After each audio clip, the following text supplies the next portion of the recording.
here. Just as a quick introduction, I'm Barbara. I've been on Amplemarket for almost 3 years now. I've been on the BizDev team and on the SDR team. So a bit of an Amplemarket power user. And the goal today is to share our best practices in terms of lead gen. But I really want to make this a dynamic kind of session. So we will have time for questions at the end, but please feel free whenever you have a question to either unmute yourself or put a question on the chat. Okay. Okay, let me see. Amy, I'm not sure if I can share the screen. Okay, yes, I should be able to. Okay. Very well. So today we're going to talk about lead gen best practices. We're going to cover a bit how should we be defining the ICP, how are we finding problems, and go over a couple of lead gen strategies. Let me maybe change just, let me stop sharing here, and or else I'm going to just be staring at the side the whole time, which is super weird. Let's try it here instead. Okay. And this should be better. And share again.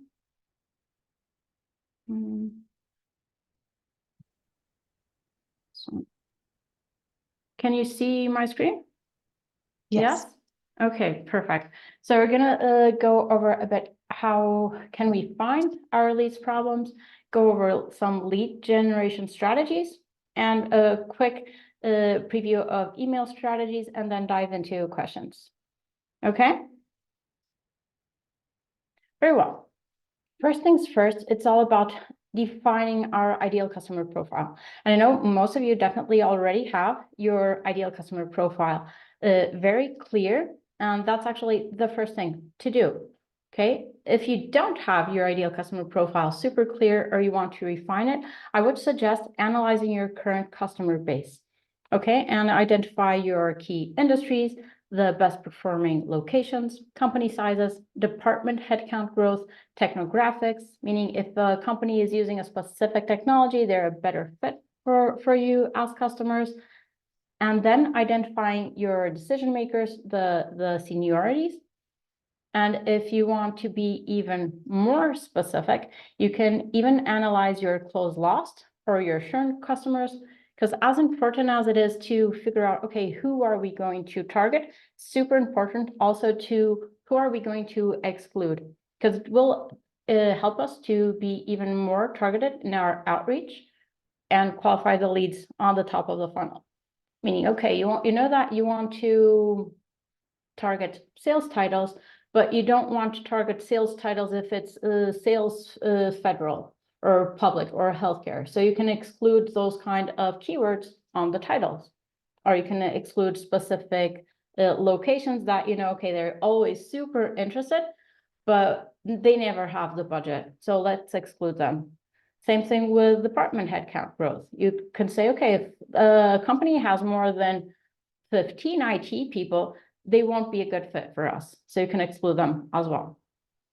As important as it is to know who you're targeting, who are you excluding? Any questions here, guys? I'm going to leave it to you, Amy, because I have zero visibility over the chat. Happy to help in chat. Wonderful. Thank you. Once we have our ICP super clear, this is it's a bit of a lengthy kind of exercise. Okay, so we won't be doing it now, but I would like to go over it because it can be an absolute game changer in terms of outreach. And I have 0 credit here. I'm giving all the credits to Salman Mohideen. He's an influencer. I highly recommend checking him out. Both him and Kyle Ancede, I think it's Kyle Ancede that you pronounce it, focus a lot on building your outreach and your vocabulary in outreach, considering the problems that your ICP is going to find. Okay, Kailasai even has a framework that you can do with ChatGPT, where you can tell him who are your personas, and it's going to build the matrix for you. But I think it's a really good introspective kind of exercise to do, even to test your business acumen. And I don't think ChatGPT can actually replicate what you can come up with. So step by step, what are we going to do? What I suggest you would do. One, defining the persona. Okay, who is your typical buyer or your end users? What are their roles, their responsibilities, and what they care about? Okay, to have a good understanding of them as professionals. Two, be very specific about the issues, the problems that they face that you can solve, but without mentioning buzzwords. I mean, be actual, very, very specific. Imagine for the case of Amplemarket, we can say, we help companies, sales teams operate more efficiently and increase revenue. This is true for us and for thousands of other SaaS companies out there that can be absolutely nothing related with Amplemarket because it's not specific enough. And if it's not specific, it won't resonate as an email or as a LinkedIn message, and it won't convert. And listing the specific issues that you usually hear during sales calls, discovery calls, during calls with your customers is going to help you target, write your message in a way that will resonate, because people will say, okay, this is actually something that I'm dealing with. Part number 3, how the problem actually impacts the buyer, the team, the company.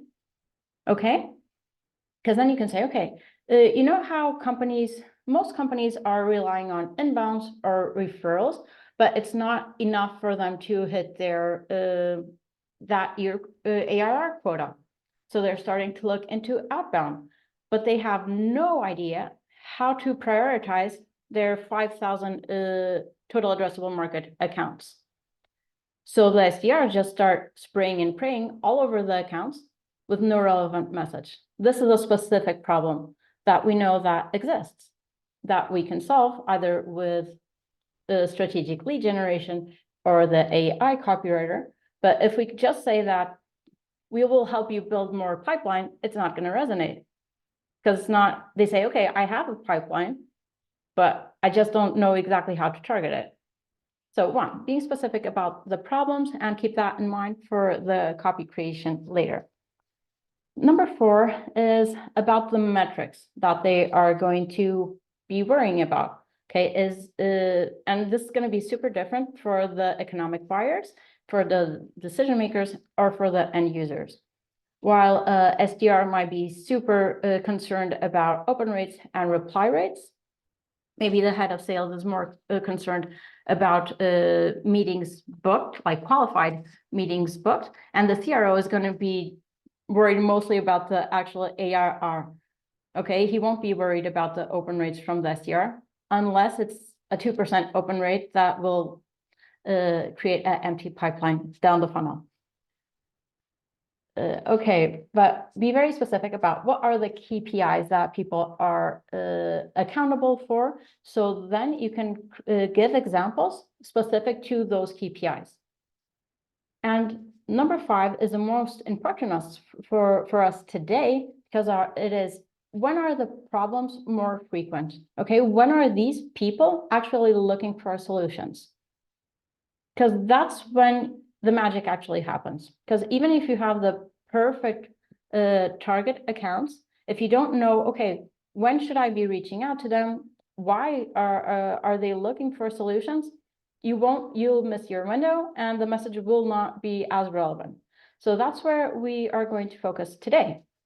Once we do this exercise and we can list a couple of times, okay, I know that people, and you can also evaluate your inbound leads. When do your inbound leads usually come to you? Okay, what happened in their company? What kind of changes was happening there? Okay, for them to be looking into your kind of solutions. Any questions so far? Any thoughts? I will mention, so please pop into Q&A. I know we mentioned chat earlier. Someone was kind enough to let us know it's Q&A in this webinar if you have any questions. Okay. If I need to do something, Amy, please let me know. No, I think we're good. Thank you. Okay, very well, perfect. So in terms of lead gen ideas, it is very important to be specific for each ICP. There are some things that we know that work across industries for different ICPs, but doing that previous exercise is really important to know, okay, when are my leads most likely to be looking into solutions like mine? There are things that we can obviously automate to know, okay, is this company evaluating a competitor, for example, that we can actually track. But if we couldn't track that, so what kind of triggers, okay, let's call it trigger-based lead generation, can we actually leverage? I have a list of things that have worked well for us internally and for a lot of our customers. So we can share and you can think, okay, would this make sense for me or not? The first one is targeting events, either they're live events or LinkedIn events. If someone is registering for an event, is because one, they have a problem to solve, they are willing to hear more about this, they're trying to network. So it's a very strong signal of interest. And it's a great way to reach out to them and say, hey, I noticed that you also registered for the LinkedIn event about this, this, and that. Or I noticed that you're also attending, imagine SaaStr. SaaStr usually focuses a lot on growing on growth and on sales. If either of these topics are actually top of mind for you right now, and I'm not off base, we have built this and this company by X, Y, and Z. Does this sound more interesting to you? And events, you can like really get the juice out of events because you can reach out pre-event to try and set up for an in-person meeting. You can reach out post-event saying, hey, just noticed that you also went to events. So sorry, I didn't catch you there. I was wondering, what do you think about this talk? Or did you hear about that?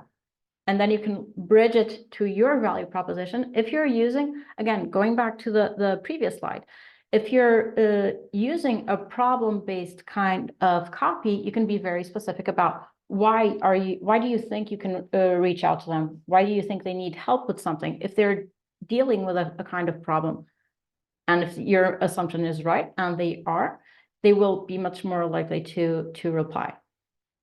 Okay?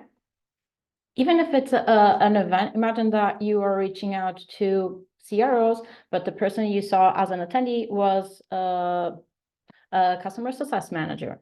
You can reach out to this, and he's not one of your decision makers nor one of your end users, but you can reach out to the CRO and say, hey, I noticed that Amy from your CS team went to this event.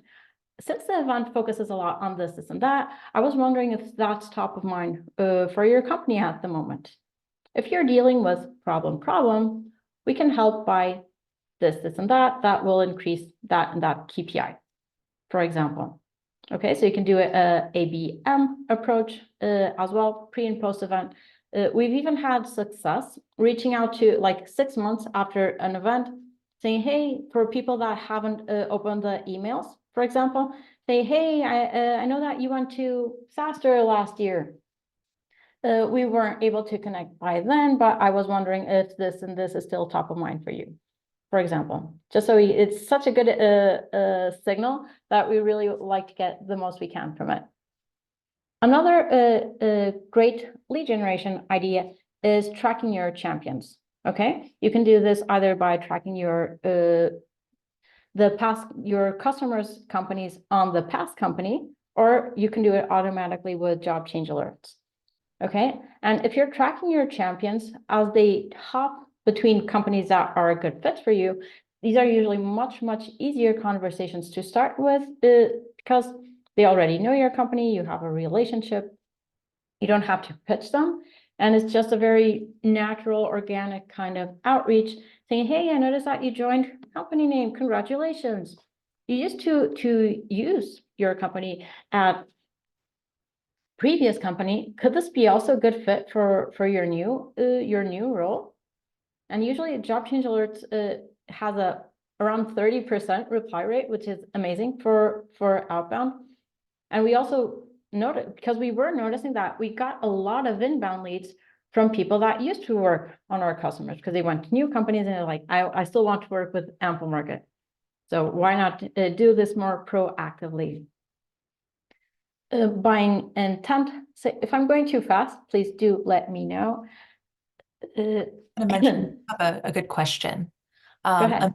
Emilio's curious, how much time do you feel is enough to reach an ICP that has changed their jobs? 1, 2, or 3 months? As soon as you see it. If it's for a job change alert, usually if you reach out within a week, they'll be pretty impressed. But the most likely is that they say, look, I'm still onboarding. Can you circle back later? For example, and you can just like snooze it or add a circle back later sequence.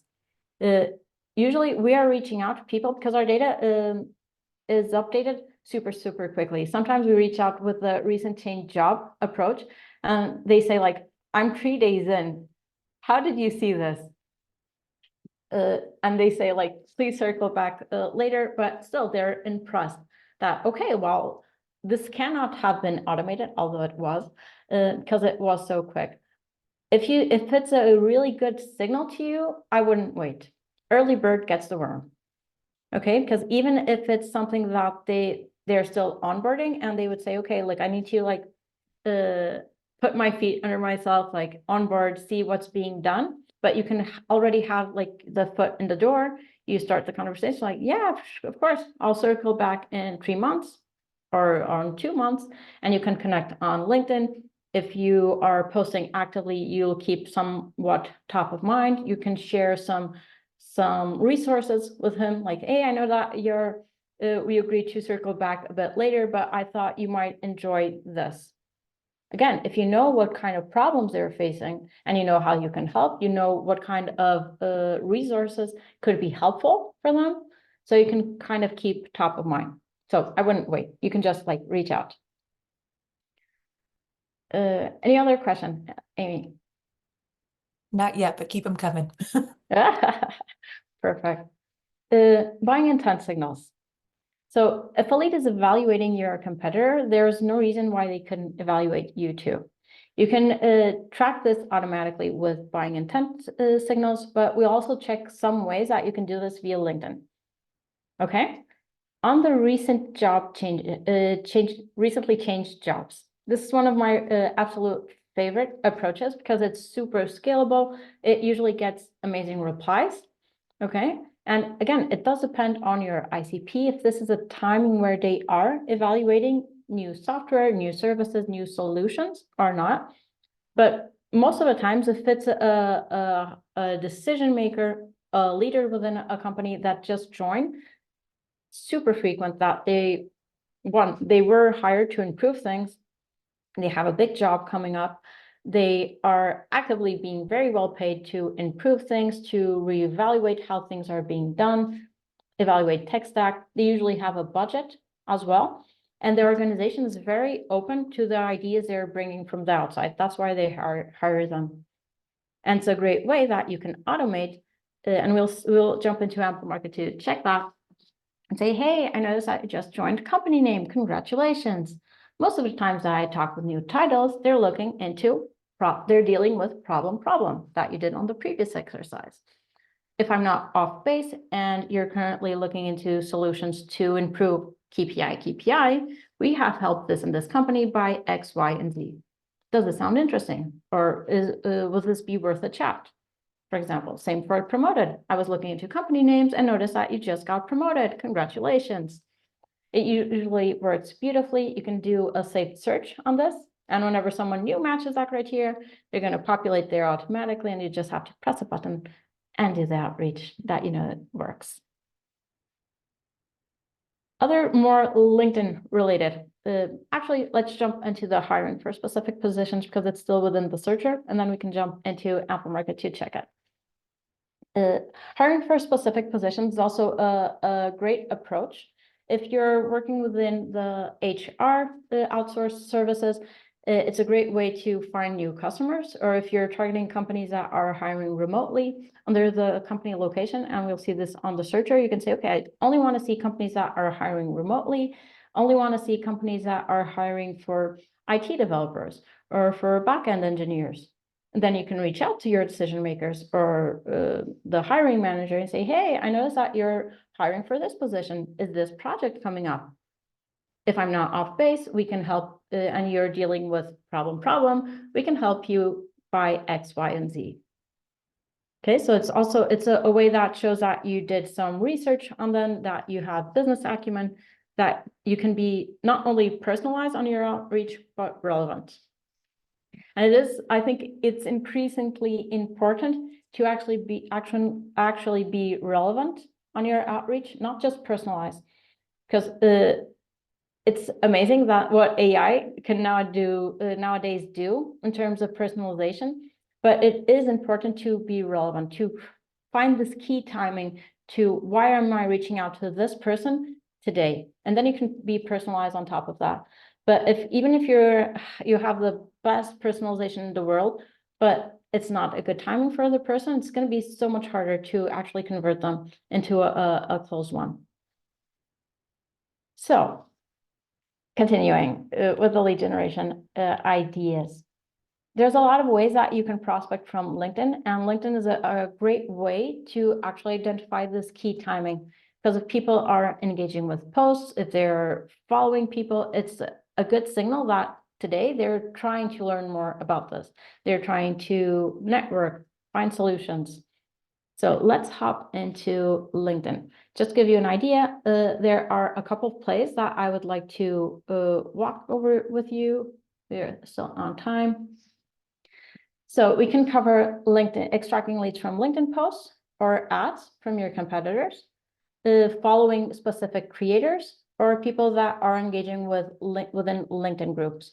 And these are all things that you can use our Amplemarket's Chrome extension to export the leads either into the searcher and put your persona filters or directly into a list.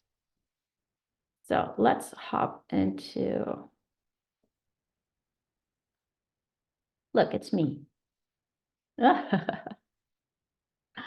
Okay, if I open the extension, Amy, could you see it?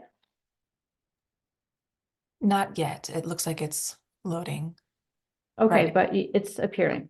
Okay, perfect. No, it looks like it's still just the primary screen, not the extension too. Okay, so let's see if it must be the way that I'm sharing my screen. Share screen.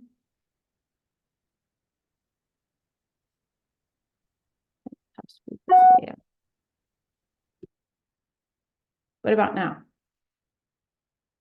You can see the extension? Yes, perfect. Yes, perfect. Okay. Okay, so there's a lot of ways that you can prospect within LinkedIn. First thing, that one of our never-ending sources of leads are exporting leads from LinkedIn posts. But you have to be a bit more strategic. So it has to be something that is actually related to the problems that you solve or your value proposition.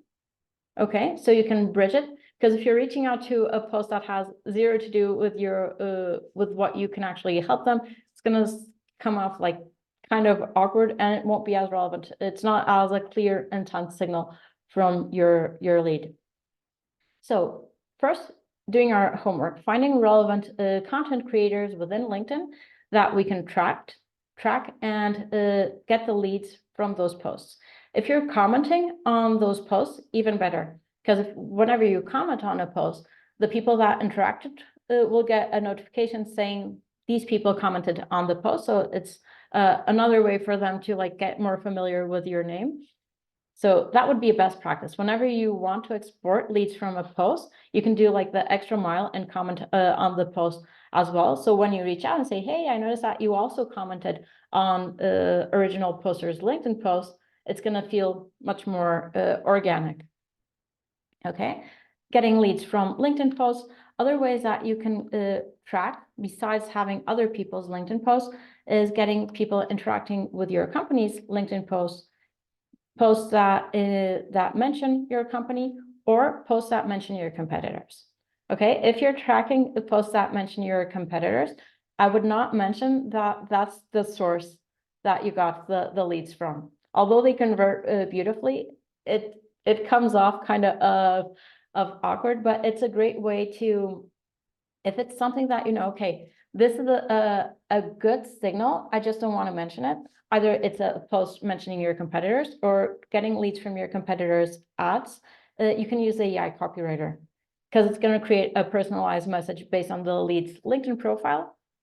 And it's going to be, it's relevant because they're interacting with posts that you don't want to mention. It's going to be personalized because it's based on their profile, and it makes it look that you research them, but you kind of save your face there. But besides this, there's a lot of ways that you can prospect from LinkedIn. For example, if you input here on the search bar your keywords specific to your value proposition, so to your ICP, you're going to get a lot of ways that you can prospect. One of my favorites, again, is the events. You just have to type in your keywords here and say, okay, now I just want to see either groups or events. And once you register as an event attendee, you'll be able to get the attendees list. And once you have that, you can, let's see if I can, when is this happening? You can add extra filters. So let's register here.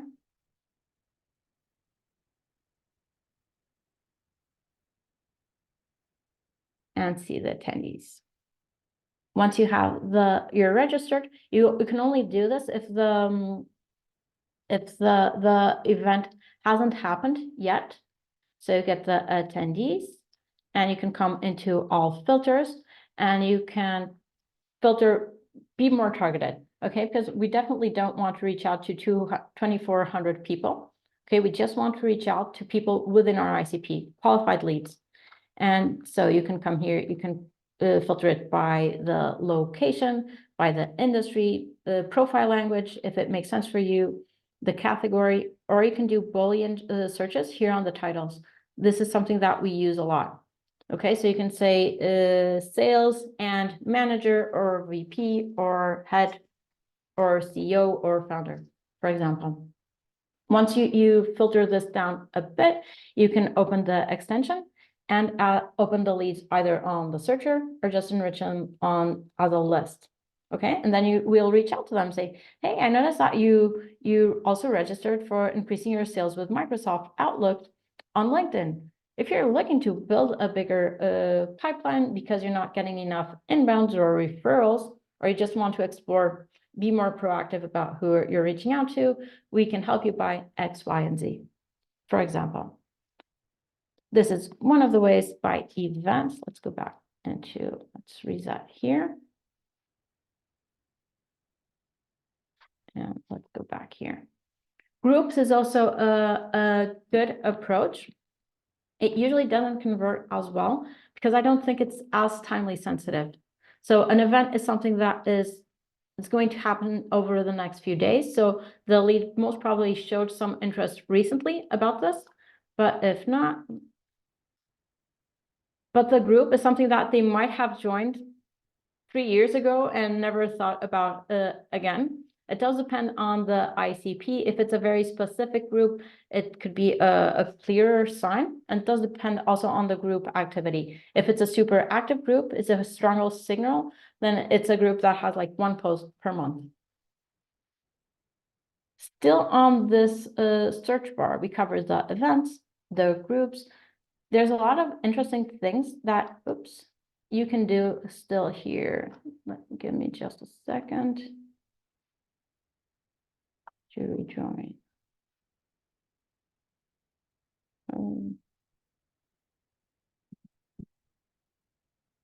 I was logged out. I think LinkedIn hates when I share my screen because but wow. Happens No to problem. me. Yeah, it's always when I'm sharing the screen. Let's see if I can join. By the way, for everyone that's attending, there is the Q&A, just a friendly reminder. If you have any questions, feel free to pop in there and we're happy to help. Yes. Okay, just give me a second and I'll try to rejoin. Any questions since we have this little pause?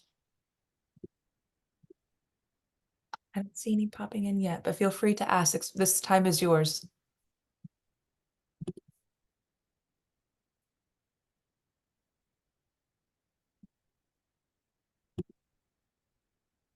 So we can just log into Amplemarket and go from there. Yeah, I think we're going to do that. What I wanted to share still on LinkedIn was how you can, using the search bar from LinkedIn, if you go into people, you can then see followers of a specific creator. Okay, and if you imagine that you're kind of low on leads or you didn't get enough LinkedIn posts to go over your daily lead quantity that you want to reach out to, that's something that we should also cover. But let me just follow this line of thought. If you go into, you search the bar and you go into people and content creators, one of the ideas that we've been testing and having a lot of success in is if you have book authors within your space that write about the problems that you solve and they're creating content on LinkedIn, you can also reach out to their followers mentioning the book, saying, hey, I noticed that you also follow the original poster. I was curious, have you read this book? It focuses a lot on this, this, and that. Is this something that you're currently dealing with? We've helped companies by doing X, Y, and Z. Again, it's a bit of a softer signal because they might have been following that person for a long, long time, but it does show that you research them a bit and that you have some business acumen as well. So hopping into Amplemarket's searcher. I hope that you're all like super familiar here. Just to give you a quick overview, we have a lot of persona filters that makes our life a bit easier when you want to create new lists or when you're importing leads from LinkedIn, and you can just put the filters directly with the personas and qualify them and retarget your accounts to approach. You can either create them, you can either use your persona filters if you already have them in place, or you can select here the departments you want to target and their seniorities. If you're going after very specific titles, you can input them here and you can click exact title matches. Okay, once you already have your personas, you just have to go here into the recent job changes and select if you want people that changed companies in the last 6 or 3 months. Usually 3 months is a bit more relevant because it does make it seem that you were super quick doing your research. We have found also that changing a company is usually a better signal than to just be promoted within the same company, because people that change company are usually more open to challenging the status quo than people that got promoted within the same company and are used to the ways things are being done. Here on the keywords, you can be creative about who you're reaching out to. So you just want to see people that love dogs, for example. So you can mention, hey, I noticed that you're also a dog lover. Be careful. This can make like pretty fun kind of outreaches, but it is super important to be relevant. So what either it is fun to reach out to people that are also dog lovers, but maybe it's not related to your value proposition at all. But you can find keywords that are. So it is worth playing around with. Also leveraging your LinkedIn networks. So imagine that you want to create a list, but you don't want to reach out to your first connections. So you're not doing a more generic kind of outreach to your first degree connections. You can exclude them directly here, or you just want to see within your ICP, who are your first degree connections on LinkedIn that you could leverage, for example, for a LinkedIn exclusive sequence. Then jumping into the company, usually signals that are related to a person usually convert better than signals that are just related to the company. Okay, because you can make the copy and the problems, it's something that the person is experiencing on a daily basis. But if it's just a company that got recently funded, okay, there's going to be a lot of people reaching out to them asking if they have budget for new tools. and it might not be as relevant for that specific persona. Okay, or if they are hiring for a position within a different kind of department that's not related to the problem that person has, can be I don't want to say it's not a bad signal, it's just not as a strong one. Okay. But again, it's always worth, I really like the job openings approach. If you can make some good, strong assumptions on if they're hiring for this position, they're looking into this. Or if they're hiring for this position, that's coming up. That might be top of mind for the person, and you can make your outreach a bit more relevant. Also, super important to be specific about who you're reaching out to. I know it sometimes can be overwhelming, the amount of filters that you can put in place, either in terms of keywords for the about session from the companies that you need to exclude.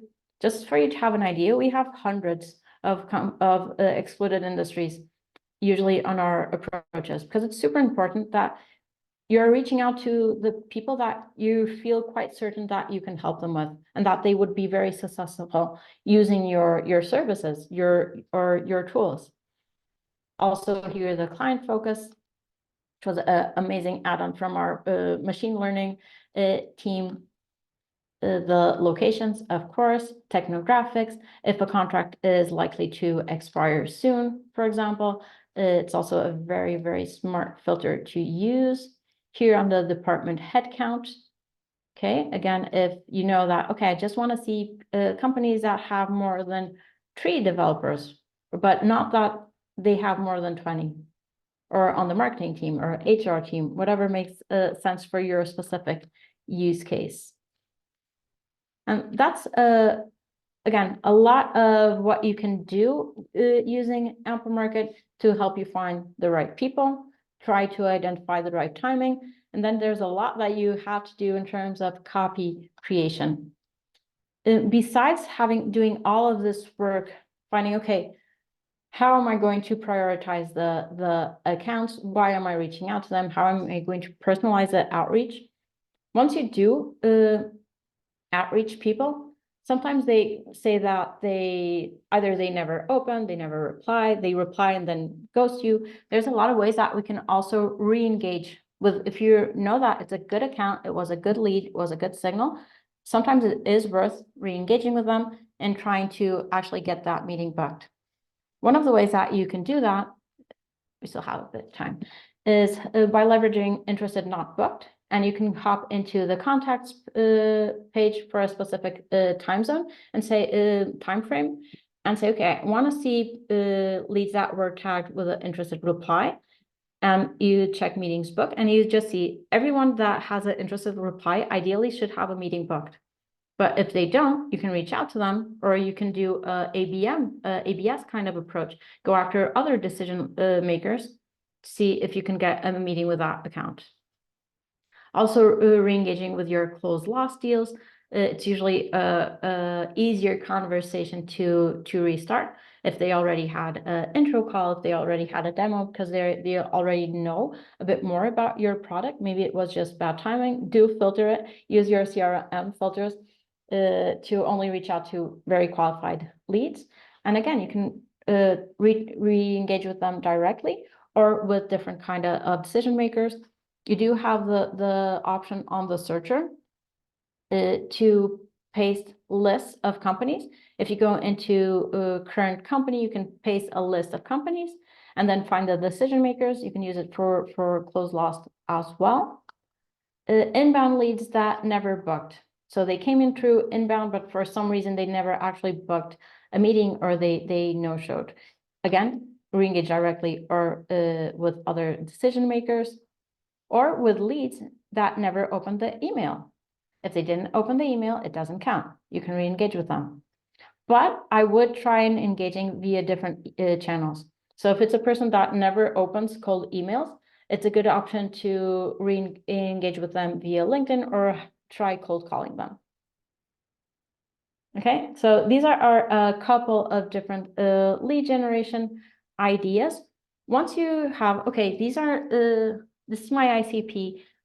These are the right people at the right timing. Then the fun part begins. How are we actually going to write them to make them book a meeting? And that's actually the next webinar. But to share a bit of the structure that we usually follow, there's a lot of best practices around all of the copywriting. It's a whole science. That's why it's a different webinar. But share simple framework. We usually start with the hook. So why, and for that you can use the lead generation approach that you were that you selected. If it was from an event, notice that you also registered for event. Seems that you're also following content creator. Saw that you also commented on this LinkedIn post. And then you can make a unsure assumption stating a problem. And it's unsure because when we're reading something, you don't have the tonality. Okay, so it is important to make it like as soft, as unsure as possible. Say, hey, it seems that you might be looking into this. If this and this is a issue that you're dealing with, and I'm not off base, this and this could be a value proposition. Okay, so you leave the ball a bit on the leads side, not making like a very strong assumption that might put them a bit more on the defensive side. Okay, there are a couple of best practices also to make your emails a bit short on the short side.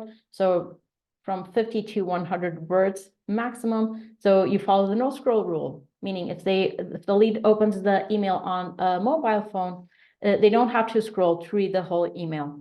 It should be easily read. If you're putting it into ChatGPT, you can say it's a treat until the 7th grade reading level. So no complex buzzwords.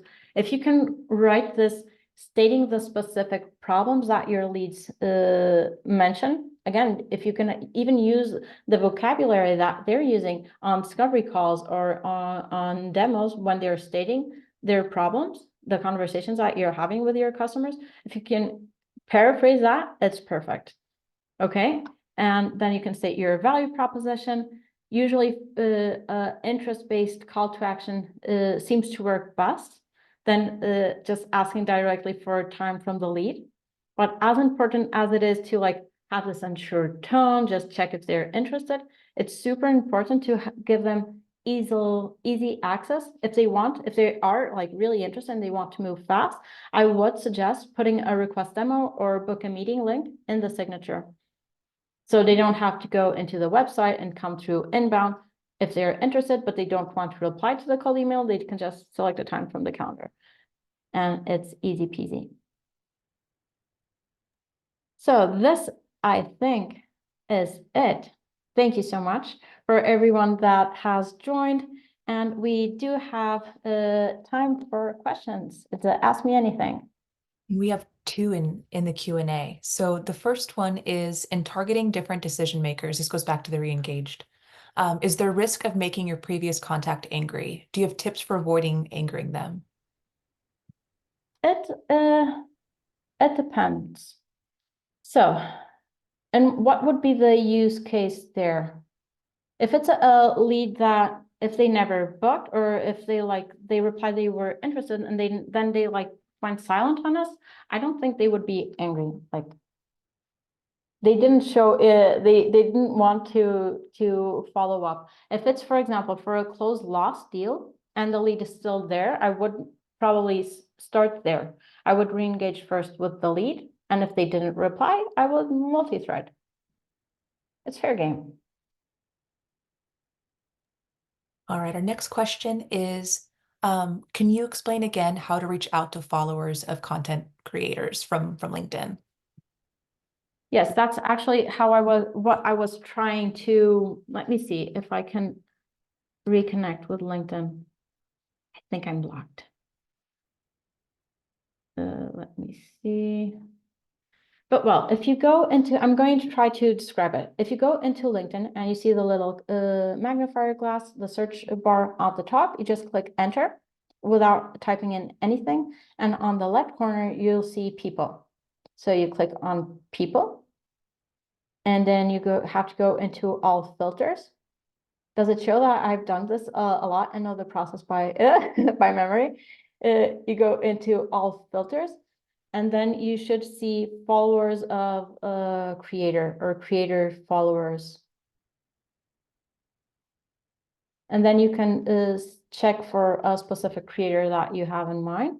And it's going to give you the list of all of their followers. And then you have to add on top of that filters to retarget your ICP in terms of industries, locations, the titles. You can use a Boolean, and then you can either open them on the searcher or add them to a list. Was this too quick? Let's see. If you have any questions, Sud, let us know. One person just wants to let you know you're the best. They wanted to thank you for Oh, this. thank you so much. That's so nice. And then we have, okay, so Sue mentioned, no, but seeing how to add to the list.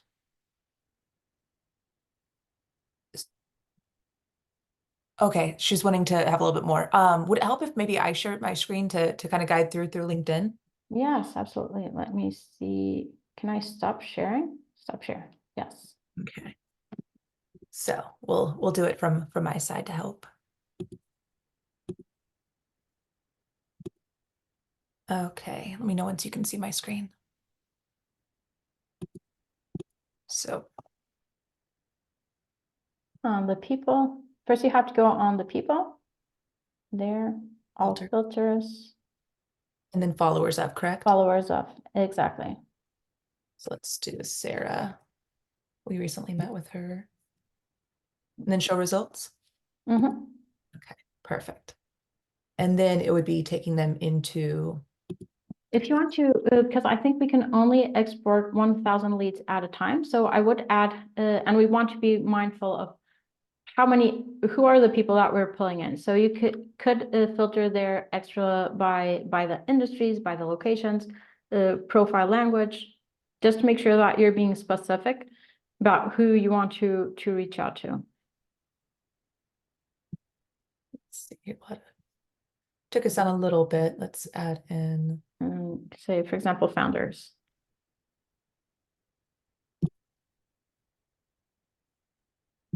Or founder. perfect. Okay, so then now we have the 5.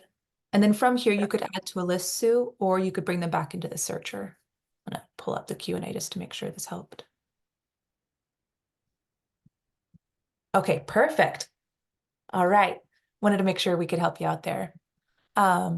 We have a few more questions, so I'll stop sharing my screen to help with next steps. So Joel is curious, does Amplemarket offer reviewing emails and giving feedback? Yeah, we can definitely book a session. So it's not something that we do in it's not a scalable way, but I'm always happy to hop in a call and help doing that. Lovely. Okay, so then, so Andy's asking if this call is recorded and be shared. Yes, everyone will receive the recording as a follow-up from today. And I think that concludes the questions in our chat. If anyone else has anything, feel free to ask. I think Yeah, that might be it. no more questions, I think. Well, it's a bit different to present. Well, I had Amy here, which was good. I'm usually more of a fan like to see faces. It's a bit easier. But again, if anyone has questions, please feel free to connect with me on LinkedIn. I have kind of a weird name, Bárbara Ancede. Connect with me on LinkedIn. My email is barbara.ancede@amplemarket.com. I'm happy to help. Or if you want to hop on a call and review email templates or anything I can help with, I'm happy to join. Thank you. Thank you so much, Barbara. Thank you, Amy. Thanks, everyone. Great to see you.